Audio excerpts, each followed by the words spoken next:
And so if this was a drug called exorcizumab that cost $200,000 with this level of survival benefit, it would already be funded and approved and available. Great, welcome everyone. Thank you for joining this journal club. We run these monthly with the Common Sense Oncology Initiative and the Queen's University Sinclair Cancer Research Institute. My name is Chris Booth. I'm a medical oncologist here in Kingston, Canada, and a professor of oncology at Queen's University. And I have the privilege today of co-presenting this journal club with Dr. Fernanda Arthuso. You'll hear more from her later. Fernanda is a postdoctoral researcher in the exercise oncology laboratory at the University of Alberta. She came to Canada to do her doctoral studies under the supervision of Professor Carrie Cournier, my co-chair and longtime collaborator on the challenge trial. And Fernanda has much experience as a co-investigator and a co-author on the challenge trial, and as probably one of the people in the world who had the most hands-on experience working with patients on this trial over the last many years. I've given this talk a few times, as you can imagine, over the last few months, and here's a slightly spicier title that I'm going to maybe start integrating: Sweat, Science, Spandex, and Cancer, the story of the challenge trial. So over the next 30 or 40 minutes, Fernanda and I will tell you some of the background of this trial, the methods, the key results, and then the last few minutes will be spent discussing some of the policy implications as we look to implement this novel approach to cancer therapy into routine practice and health systems and policies around the world. And certainly we look forward to discussion and question and answer at the end of the session. So the challenge trial was published in the New England Journal of Medicine in June of this year. It was a simultaneous publication with when the data were presented in Chicago at the American Society of Clinical Oncology annual meeting. And certainly this trial generated much attention, I think captured the imagination of clinicians, patients, and members of the public and researchers around the world. It led to tremendous interest and discussion on various media outlets around the world. But as I've joked with my colleagues, my teenage children were less impressed with the New York Times and the New England Journal of Medicine, and they're more impressed with these guys, especially Hank Green. And I'm not sure if any of you have children who are high school science students. I had not heard of Hank Green, but he's a remarkable YouTube science teacher that in fact is used regularly in high school science class across Canada. And of course, Dr. G, who many of us in medicine enjoy his spoofs on our field, covered the trial. And with that, we'll open with just a little bit of tribute from Dr. G and Hank Green. How are you guys not out of breath? Phil, I've been rounding 10 hours per day, 6 days per week for 30 years. Hospitalists are the fittest people on earth. I took the elevator. Everybody, I have in front of me an extremely exciting paper. It's called Structured Exercise After Adjuvant Chemotherapy for Colon Cancer. This is an exciting paper because it is very hard to do randomized controlled trials on behavioral stuff after cancer. So thank you, Dr. G and Hank, for that introduction. So Fernanda and I are pretty excited about this trial, but maybe we should have got Hank to give this talk. His energy is infectious. In any case, the background to this study, this goes back 20 years. So in the early 2000s, a series of papers were published using observational data sets suggesting a strong association between exercise and cancer survival. However, these were observational data sets, and as we can all imagine, patients who exercise regularly can be different in many ways from people who do not, and therefore the difference in cancer survival remained unclear as to how much that was driven by exercise habits. At the same time, there was emerging translational data in a number of cell lines supporting the exercise effects on cancer. At the time, the challenge trial was the first clinical trial launched in the world to specifically answer the question whether exercise can improve cancer survival, and this marathon of a study launched in 2009 with the final patient randomized 15 years later in 2024. The backstory for most research studies is often just as interesting as the primary results. And so this goes back 20 years. I had just finished my clinical training. I was a young GI medical oncologist and a former varsity long distance runner. I came from Toronto where I did my clinical training, and I was a research fellow at the Canadian Cancer Trials Group here at Queen's University, where I'm now faculty. And for those of you who are not familiar with the CCTG, it is Canada's national cooperative trials group that coordinates and leads clinical trials both across the country and around the world. I can recall sitting at a fall meeting of investigators in a dark hotel room near the Montreal airport, and there was conversations about running a smaller clinical trial to see whether exercise could improve chemotherapy-related fatigue. And there was considerable interest in moving this forward. However, just 2 or 3 months before that, pivotal papers were published by Jeff Meyerhart and Michelle Holmes in JCO and JAMA using the aforementioned observational data sets to show some pretty compelling signals that post-diagnosis exercise may improve outcomes of colon and breast cancer. So I was sitting in this airport hotel room thinking about a clinical trial of exercise, and I was young and naive enough that at the time I raised my hand in a room with many more thoughtful and senior people and said, this is a great idea. The trial will probably work. Exercise is going to make patients feel better and improve their fatigue. That's what I would guess. But I'm not sure that'll change practice or policy around the world. If we really want to change things, we should aim really high and see if we can show whether exercise improves cancer survival.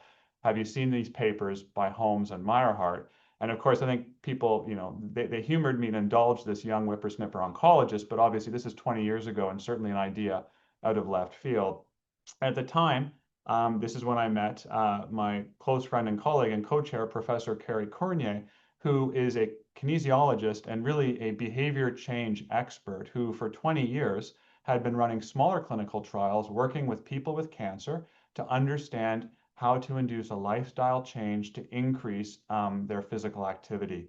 So from the very beginning, I started working closely with Carrie and senior investigators across the Canadian Cancer Trials Group to develop this concept. And so it was really a lot of serendipity with a world authority professor of Carrie, a young and naive oncologist who was a distance runner who perhaps didn't know any better.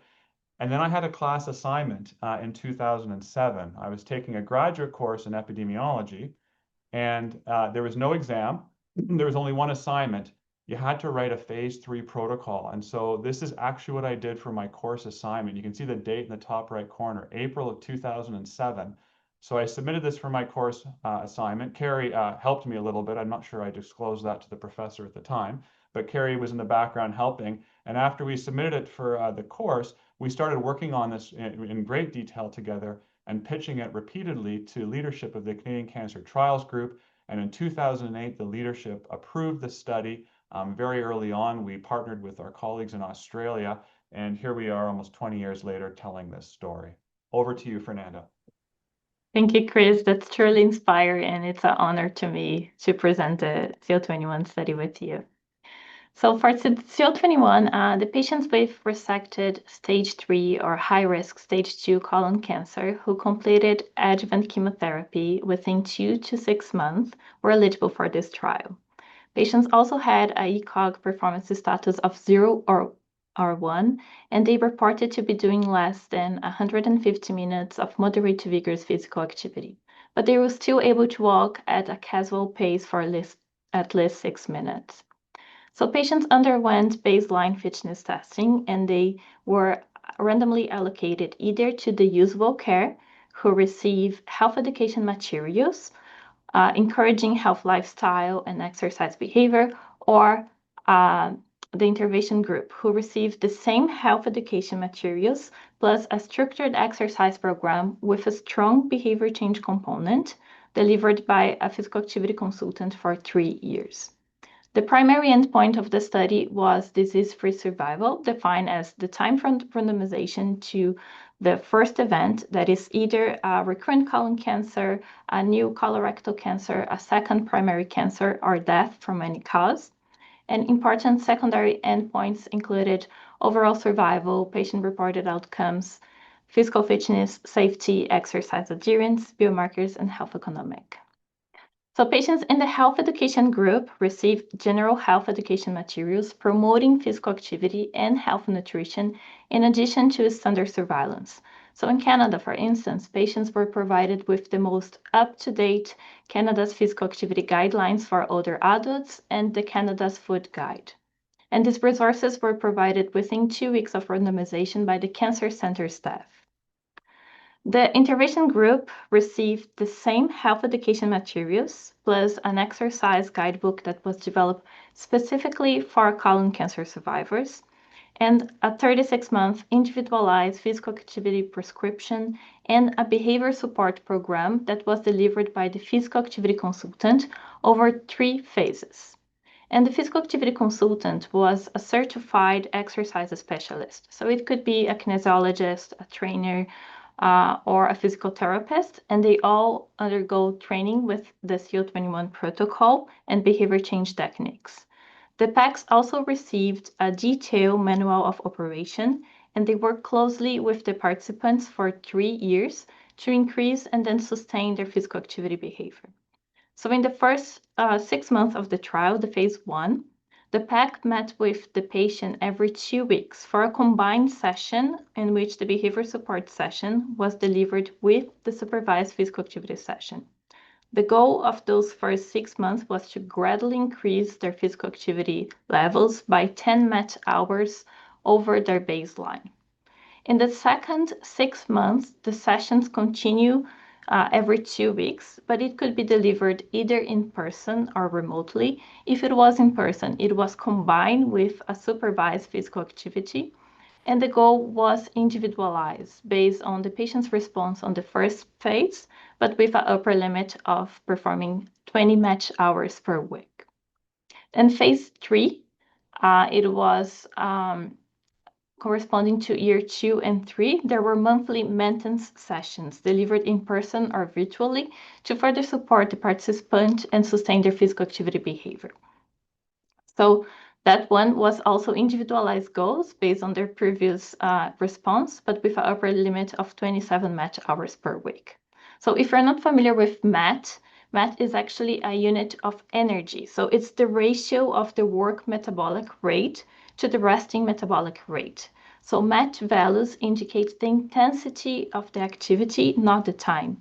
So 1 MAT is roughly equivalent to the energy cost of sitting quietly. If you go for a brisk walk, that has an intensity or an energy cost of about 4 MATs. If you do that for 1 hour, then you do have the MAT hours. So going for a brisk walk for 1 hour has the value of about 4 MAT hours. So to achieve the goal of 10 MAT hours per week, that could be done by performing, for instance, brisk walk 3 times per week for a duration between 45 minutes to 1 hour. The structured exercise program included individualized physical activity prescriptions that accounted for their fitness test results, also their physical activity history, preferences, and barriers. But it could be any type of recreational aerobic physical activity. So patients could go for cycling, swimming, playing some sports, but most of them actually choose a walking program. And they were encouraged to perform that in a moderate to vigorous intensity. And they could choose the type, frequency, and duration. And behavior change is challenging to anyone, and it might be particularly even more challenging for colon cancer survivors because of lingering effects of treatment. So unless behavioral support is provided, the majority of the participants will likely not adhere to the program. So strategies to assist the physical activity intervention group in adopting and maintaining physical activity is needed.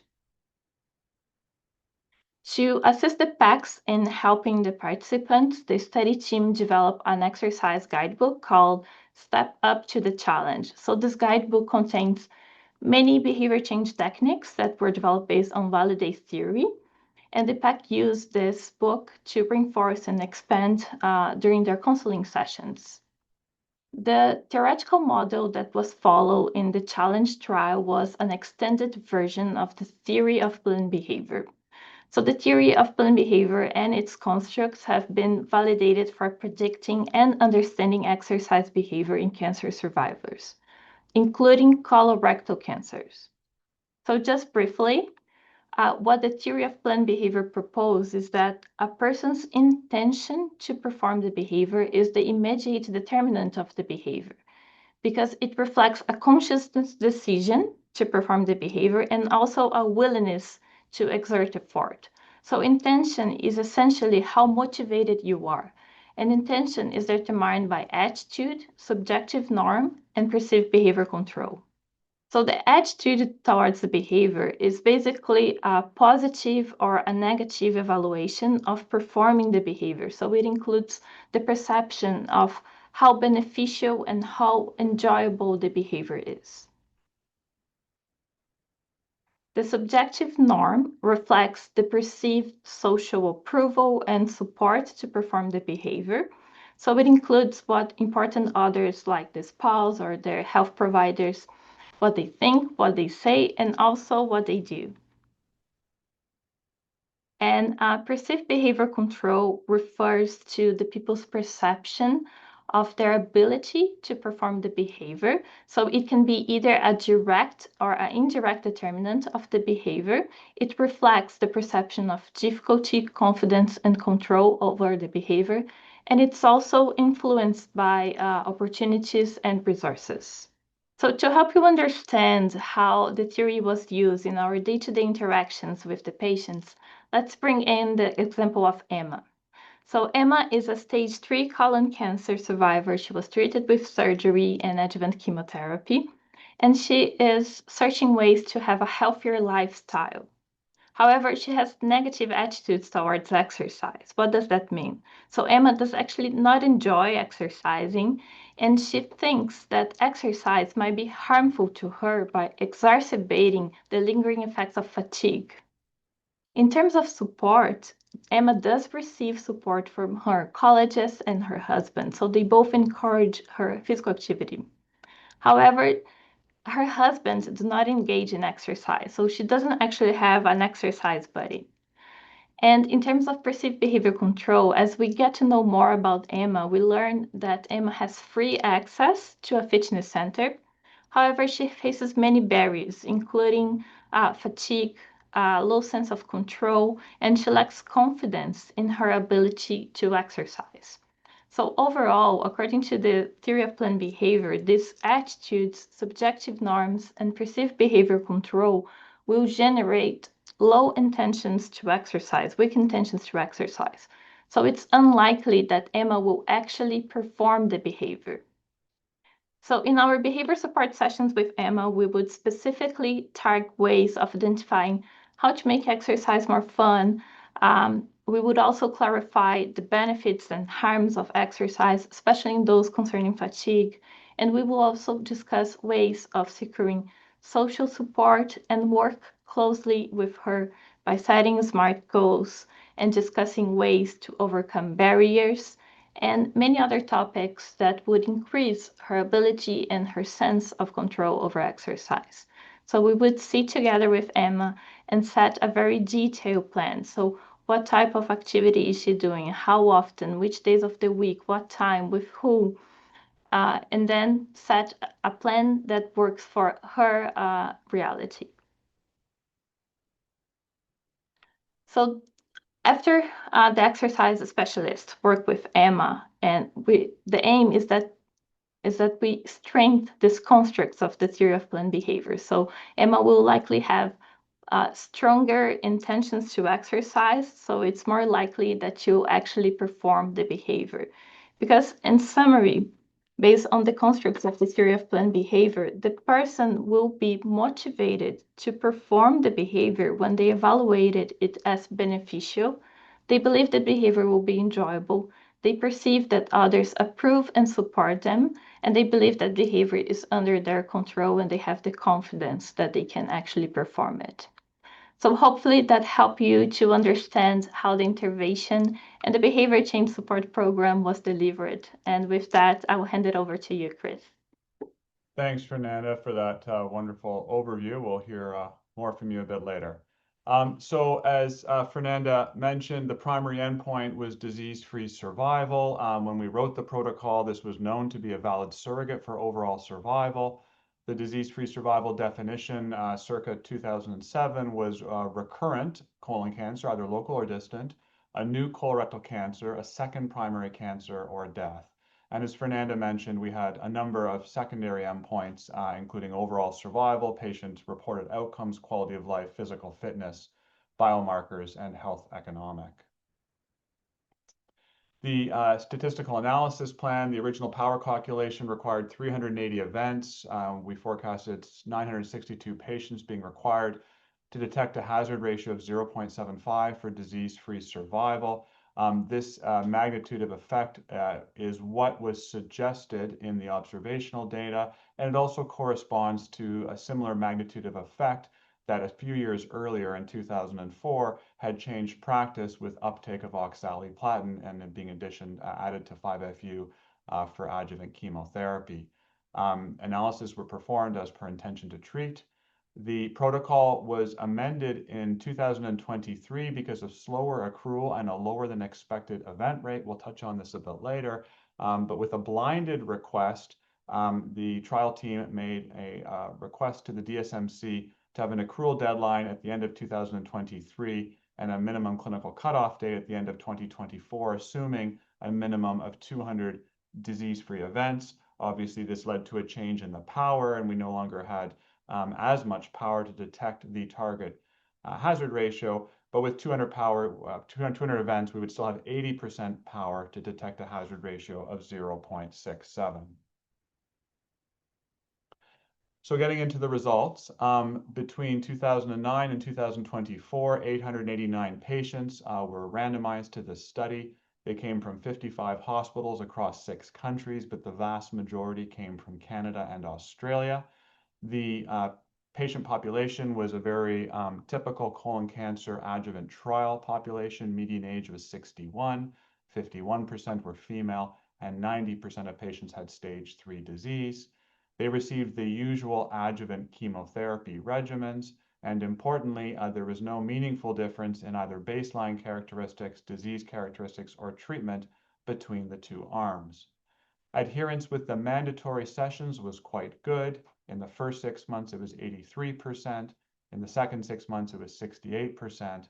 And in phase 3, it was 63%. As with any clinical trial of a new cancer medicine or drug, we monitored for safety, toxicity, and side effects. And the only signal that emerged was perhaps not unexpected, which was a slight increase in the risk of musculoskeletal adverse events associated with the exercise arm.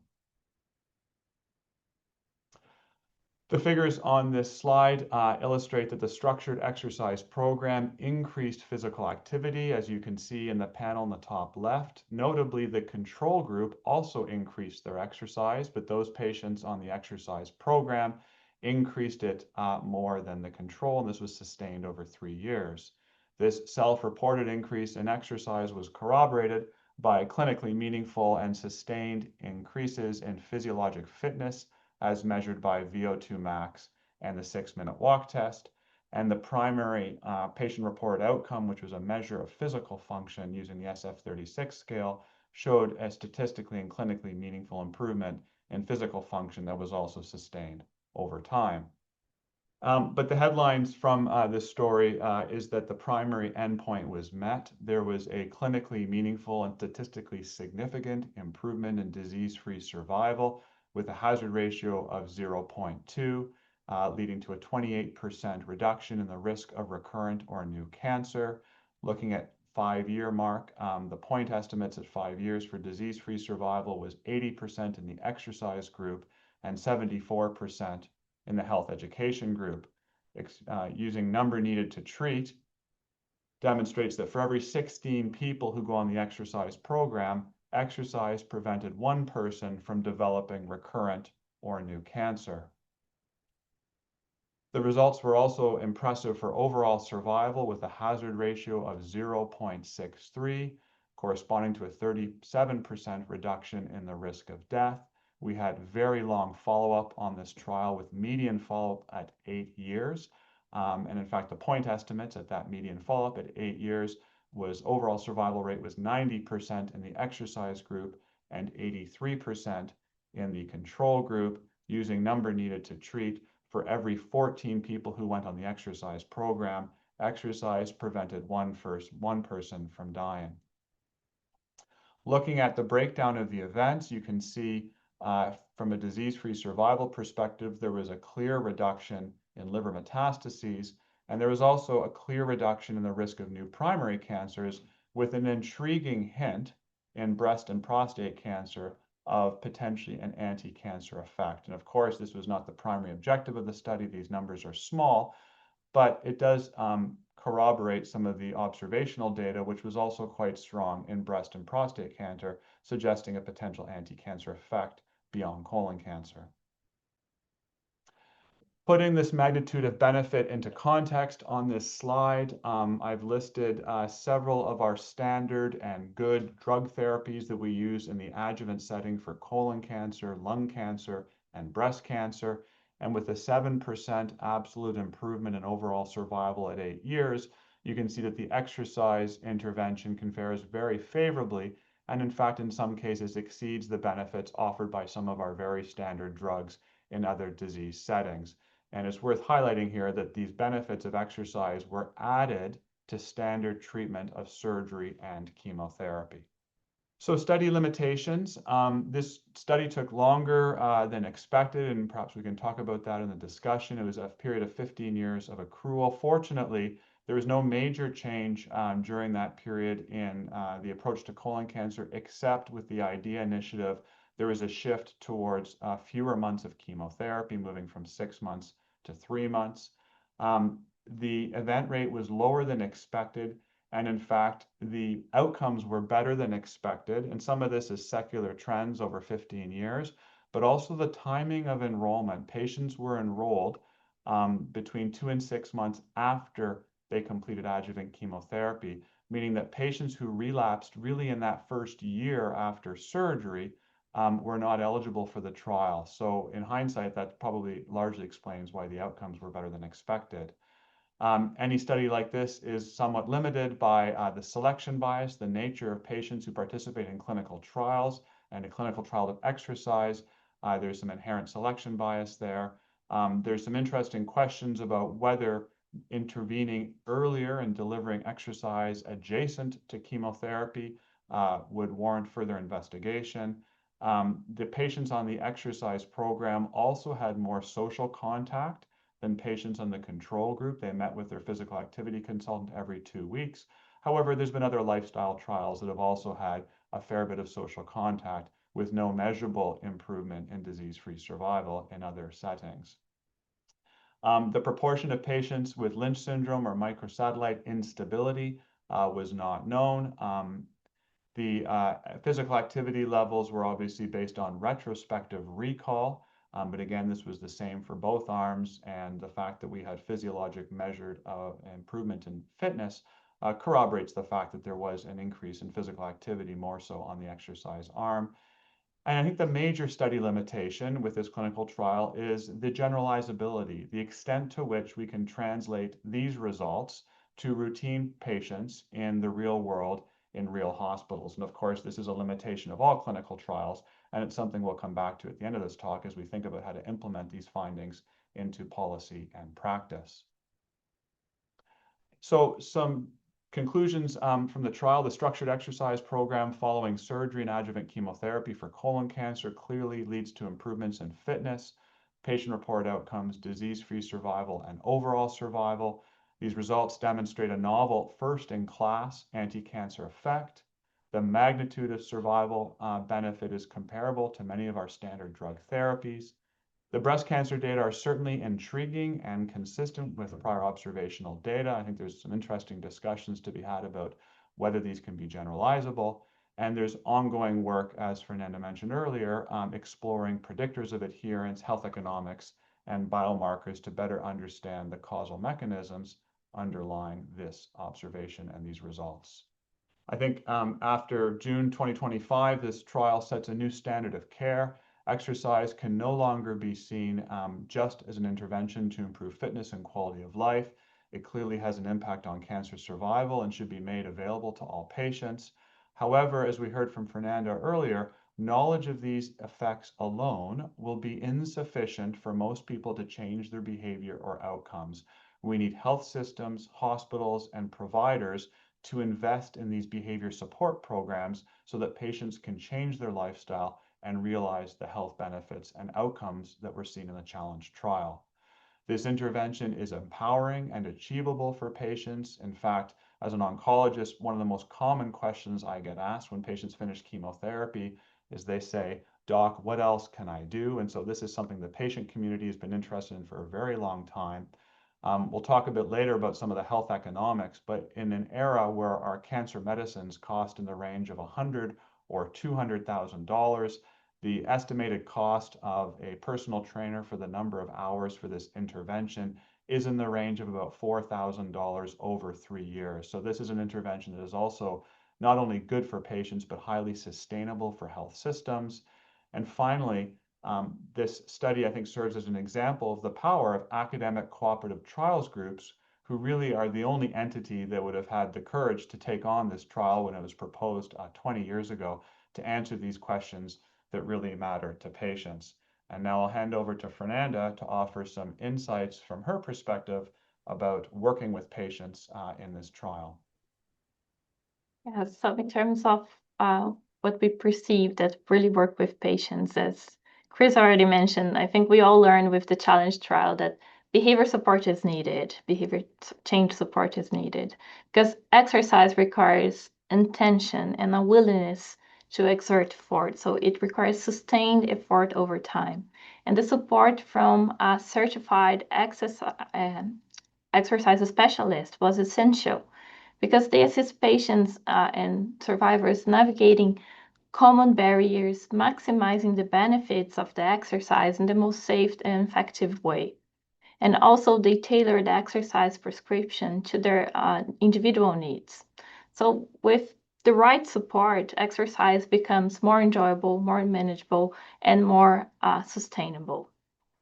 And we saw in our interactions with patients that they responded very positively to the sessions. They particularly appreciated the built-in sense of accountability. So the regular check-ins supported motivation, persistence, and ongoing engagement.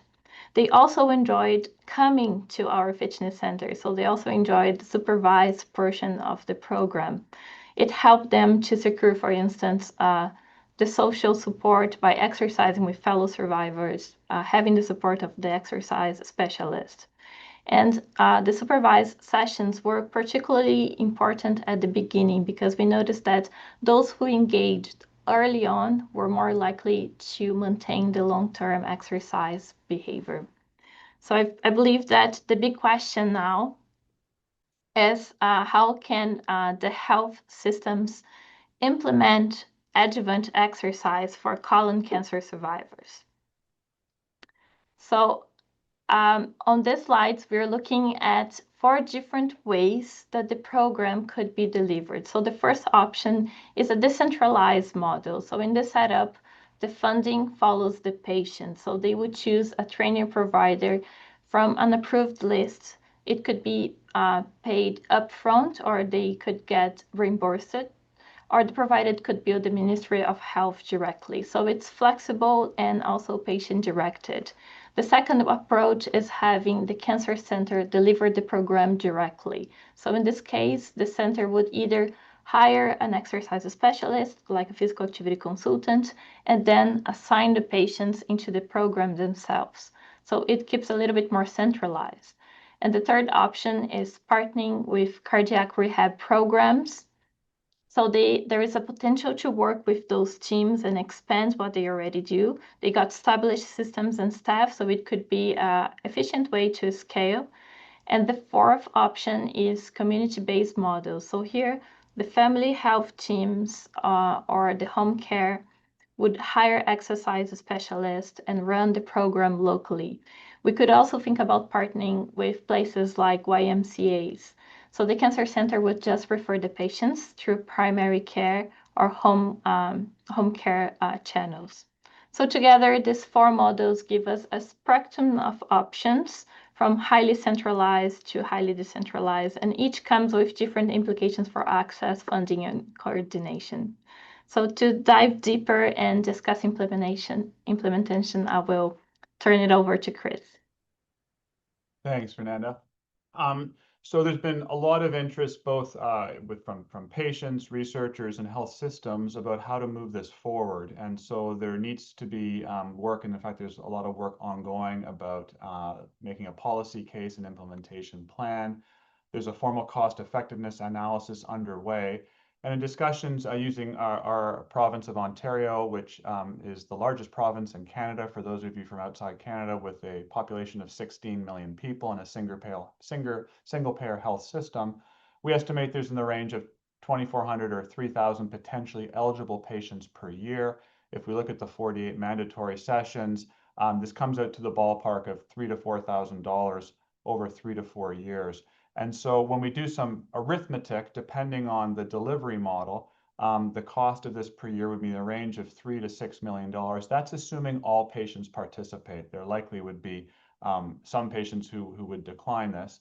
And so this is an investment for the health system. But again, putting this into context, Ontario now spends about $2 billion per year on cancer medicine. So $3 to $4 million sounds like a lot, but actually in the grand scheme of things, it's a fairly modest investment.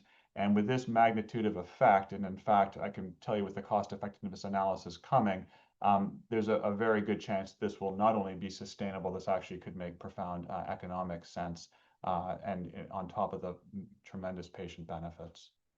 So there's a number of outstanding questions. How many patients will accept this new form of cancer intervention? Are services and policy and funding restricted just to colon cancer? What is the optimal place for delivery? Will models and location vary by geography and center? Which sessions should be in person? Which ones could be virtual? Where is the funding going to come from? Does it come from a cancer budget, a survivorship budget, a drug budget? And there's some interesting observations here. We've just been writing a policy piece where we've described something I call the implementation paradox. And so if this was a drug called exorcizumab that cost $200,000 with this level of survival benefit, it would already be funded and approved and available. And that's because many health systems have processes for this. We have budget lines for drugs, and there's a mechanism to move these very quickly into the clinic. The paradox here is that we have an intervention that is much, much cheaper, has a very substantial benefit, and of course, the toxicity profile is very favorable compared to most of our cancer medicines. But paradoxically, it's actually trickier to implement this because we have to start thinking very creatively about what this looks like, what are the models of care, what are the policies that need to be in place, and the pathways to drive this forward. So there's a lot of work needed right now. We're building a team with investigators across Canada and health systems globally to look at implementing and measuring intervention in the real world. So in summary, health systems have the chance to be world leaders and set standards for implementing adjuvant exercise. This intervention is patient-centered, it's empowering, it's effective, it's sustainable, and it is achievable for both patients if they are supported and for health systems if we're creative. Just in closing, to acknowledge the Canadian Cancer Trials Group, who had the leadership and courage to take on this study 20 years ago, the funding from the Canadian Cancer Society, and our funding agencies in Australia and the UK, the many, many hundreds and hundreds of patients and families that participated, the research staff, and the core leadership team that supported the study from the very beginning 20 years ago. And just wanted to express my gratitude to Fernanda for all that she did during the course of the study and for joining me on this journal club. If you're interested in seeing recordings of previous journal clubs, please learn more about the Common Sense Oncology Global Initiative at our website and on YouTube. You can watch these previous journal clubs and lectures that tackle a number of different elements of cancer care delivery and policy globally. And with that, I'll close. Many thanks for attending today. And I can see there's already a lot of questions in the chat. So I might start with those and then certainly happy to take questions from the floor. So working through the chat questions, there's some questions about the definition of met hours. I think that came up in a subsequent slide. Were patients allowed to cross over to the structured exercise arm? Good question. The control arm, in fact, there was nothing preventing those patients from exercising. In fact, we know that many of them did exercise. They were motivated to go on a study. They were obviously interested in exercise. And in fact, many of them did increase their exercise During the course of the study, they were not provided with a physical activity consultant. The next questions are about effect size across different groups. In the forest plot of the New England Journal paper, there was really no group that stood out as having a substantially larger or smaller effect size. All of the hazard ratios were really, very close to 0.8 or less. And there's ongoing work right now looking at kind of, factors associated with predicting adherence to the intervention, with hitting the exercise targets, and the correlation of those with ultimate survival benefits. The musculoskeletal AEs were defined. This was typical kind of clinical trials toxicity. And so, it was mostly hamstrings, shoulders, knees, things like that. Why an upper limit on MET? I think, actually, it's a good question. One thing we probably forgot to mention was that patients who were high-level exercisers, so people who were already training for a marathon or triathlon, were not eligible for the clinical trial. For the most part, that didn't apply to very many people. And on the other end, people had to be fit enough to be able to walk 6 minutes on a treadmill. But again, we excluded very few people on that because these patients had already had really quite a profound stress test with surgery for their colon cancer and, between 3 and 6 months of adjuvant chemotherapy. Can you generalize this result to hypothesize whether exercise can reduce colon cancer occurrence in the first place? Great question. There's actually some pretty compelling observational data that exercise can both prevent primary prevention of cancer as well as secondary relapses. And some of the disease-free survival events were, new colorectal cancers. And so I think there's definitely biologic plausibility and a signal of data there that it can prevent cancer in the first place.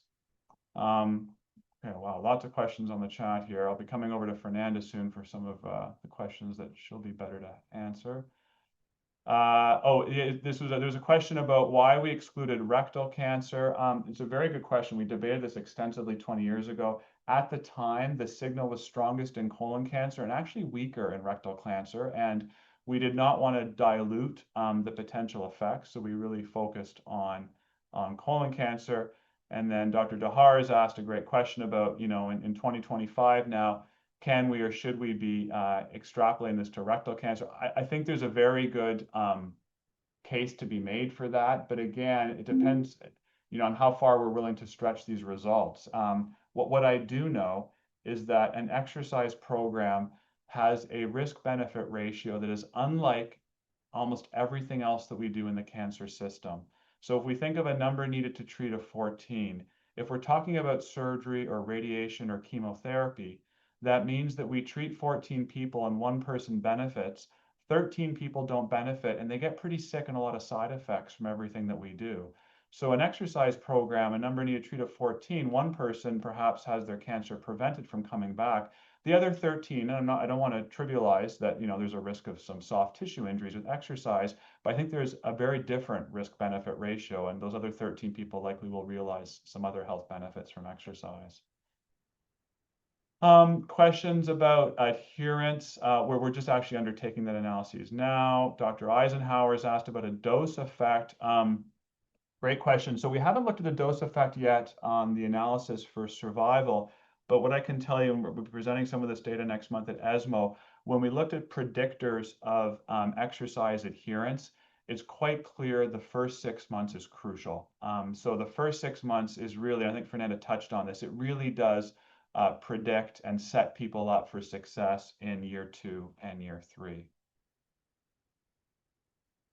Good question from Steve and Rowley. Yeah, it was a one-to-one intervention. Group classes, that's used, I think, in cardiac rehab, and it'd be interesting to get Fernanda's opinion about this, about delivering the intervention in a group setting. What I can tell you is that my patients who went on this study spoke very, very profoundly about the relationship that they had at an individual level with their physical activity consultant. And for them, that was really crucial, was extremely motivating. And that one-on-one interaction and personal connection, that would be, of course, a bit diluted in the context of a group. And so I think that this study was individualized sessions, and I think the range of patients' activities and sporting and athletic activities was so diverse that a group class might be difficult. But Fernanda, can you share some thoughts about that? Yeah, of course. So Basically, I would just go over how a typically session would look like. So once the patient arrived, we would sit with the patient, take resting measurements, and then we also take advantage of that time with the patient to ask them, how did the past 2 weeks go? How did the past month go? So we really build in this relationship and get to know what barriers they face, what are potential barriers to achieve the goal for the next couple of weeks or a couple of months, and then we would work individually with them to discuss everything related to that, to their challenges in performing the exercise behavior. So I think this individual component was really helpful to actually understand and build this relationship with the patient. But also in our exercise facility, we were running multiple studies for cancer patients. So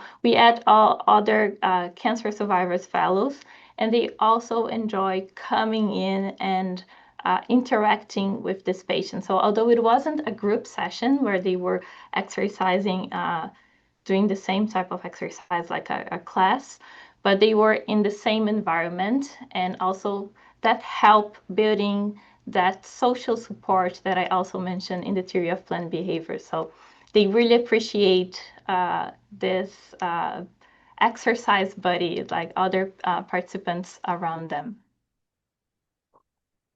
That's great. Thanks, Fernanda. And there's a comment, yeah, from Stephen about the group classes and strong social support element. I think those are actually really good suggestions. And I think, one of the most interesting parts of the journey of the last few months has been the many, many phone calls and emails I've had with, the next generation of exercise oncology researchers and clinicians who are interested in this space. And I think there'll be a whole host of trials now looking at how this can be built on and improved upon, including perhaps strength training, and as Stephen suggested, maybe some individual sessions and some group sessions. So I think that there's probably a lot to learn about that. Just going through some of the other questions. There's some questions about MMR status. And again, back in 2009, 12, 13, this was not standard, especially in the adjuvant space, to be measuring this. So we don't know. But what I can say is, the natural power of randomization is that one would expect and hope that the MMR status would be evenly distributed between groups. Although I can't comment on their specific MSI status, we did have records of which subsequent drugs were received, and there was no signal that there was much more immunotherapy being given on one arm than or the other.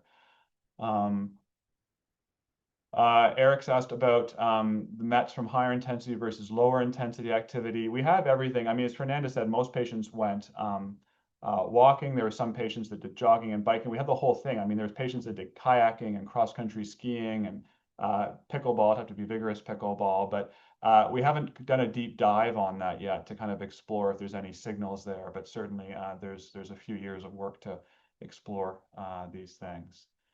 Yeah, I just want to add to that actually diversity was encouraged. So it's one of A's of identifying enjoyment with physical activity. So they would encourage you to try different types of physical activity.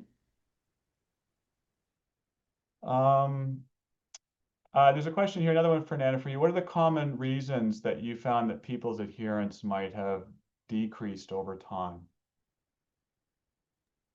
That's a very good question. And if I think about, I just work with a small portion of the patient, so I don't have the whole picture of the study. But among those that I work with, I noticed that some of the musculoskeletal events that they had that also affect adherence a little bit. So we have to decrease the amount of physical activity that they were doing in it, so they were able to actually recover, improve, and then later on we would get back on track and increase again their physical activity levels. Or would also have to adapt some of the exercise choices that they were doing, but also depends, as I mentioned, on opportunities and resources of what they have. In addition to that, I would say that some of the participants that had physically demanding jobs, so they were working on their feet the whole day, for those, it was a little bit more challenging as well to adhere and met the physical activity goals. I don't know Thanks, about you, Fernanda. Chris. in your trial? Some other questions in resource limited settings, live sessions and virtual sessions. I think those are great questions. I think one of the limitations about generalizability was patients had to travel back and forth to a major center. And so we'll be looking as we implement this, whether we can find locations closer to home, partnering with local YMCAs or gyms to implement this in a way that makes it more feasible. Certainly for geographically remote and or more resource constrained settings, understanding the impact of a virtual model of delivery would also be important. There was a comment I saw about Stephen from the UK about cardiac rehab initially being launched and then maybe fizzling over time because there wasn't a health system investment. So cardiac rehab, at least in Ontario, is funded by the province, and I think it's a really important point. Right now, at least at our center in Kingston, through some foundation and philanthropic dollars, we've been able to actually launch and make the challenge program now available for our patients. But that has a timestamp based on the funding, and I know a number of other hospitals worldwide are doing this, and so I think there needs to be a push. And I think really I want to hold our oncology community, accountable to trying to lobby for this. If this was a drug, we'd be lobbying very hard for it to be available, and I think that we need to push equally hard for this to be available for our patients. I saw some questions about mechanism and separation of the curve. So actually the curves separate almost exactly when you might expect. So the disease-free survival curves start to separate after about a year. We know that the highest rate of recurrence is in the first 2 to 3 years. And remember, these patients the clock had already been ticking for a year. So the DFS curves separate as one would expect. And in fact, the overall survival curves separate 2 to 3 years later, which is exactly kind of the median survival of metastatic colon cancer. So the survival of those curves fits with what we know from the clinical behavior of the disease. Biologic mechanisms, there's a lot of different models out there, and we've banked blood on all patients that participated in our trial at multiple points over 3 years. So we have thousands of vials of blood, and that's going to keep a translational science team very busy for the next few years to better understand the mechanisms. But the existing studies and literature suggest a number of anti-cancer mechanisms. So through the inflammatory pathways, through moderation of the immune system, vascular changes, metabolic changes. One of the most compelling arguments when we started the trial was it was through insulin and insulin-like growth factors, and which can have pro-mitogenic effects on cancer cells. So there's a number of mechanisms, and I think the translational work that we'll be doing will hopefully shed some additional light on that. Saw some other questions about, I think, selection bias, confounding and censoring. Good question. So we did a deep dive and looked at potential impacts of censoring. There was actually, compared to many trials, the number of dropouts was very small in this trial, withdrawals of consent. And when we actually modeled it using reverse Kaplan-Meier curves, there's really no suggestion that these results were influenced in any major way by informative censoring. The other question about confounding, that was actually a really common question at the beginning, is when you put patients on an exercise program, they might start to sleep better, they might start to smoke less, they might start to eat better as well. And so how do you know it's the exercise and not these other things? And it's a good question. And the shorter answer is we don't know. But if you conceptualize this as a bundle of care, at the end of the day, if it's inducing a number of lifestyle changes, that's very exciting and helpful for patients. What I can tell you is that when we looked at smoking rates, and in fact, there was no difference in weight loss, we did not collect information on diet. There's a large study looking at this in breast cancer led by Dr. Jennifer Ligabel in the US that I think will provide more input on that coming down the pipeline. And Dr. Eisenhower has asked, a great question about, is this going to be repeated in every cancer type? I don't know. It's hard for me because I'm very close to this now after kind of working on this intensively for 20 years. What I can say is that there is interest, and so I've had phone calls with people looking at launching this in other studies. I think there was a comment or a question about launching this, moving the treatment earlier, giving it with adjuvant chemotherapy, modifying the intensity. And so maybe those will be some of the trials in other cancers. I do think this is going to require, an economic argument for health systems. And like any other treatment, people will want to see the data. But as we talked about earlier, the risk-benefit ratio here is very different for many of our cancer medicines. So I think that's going to be a very big topic of discussion for guideline panels, funders, and clinical experts around the world. And with that, that's been a lot of questions. Fernanda, anything else that you wanted to add? I just want to thank you, Chris, for this opportunity. I really appreciate here. It was a pleasure to share the sessions with all of you. Thank you so much. Thank you, Fernanda. Thanks for that very vigorous questions and chat. That was very helpful, and many thanks to all of you for joining today. Please stay tuned for other journal clubs that will be upcoming in the next few weeks and months, and very grateful for everyone being here. Thank you.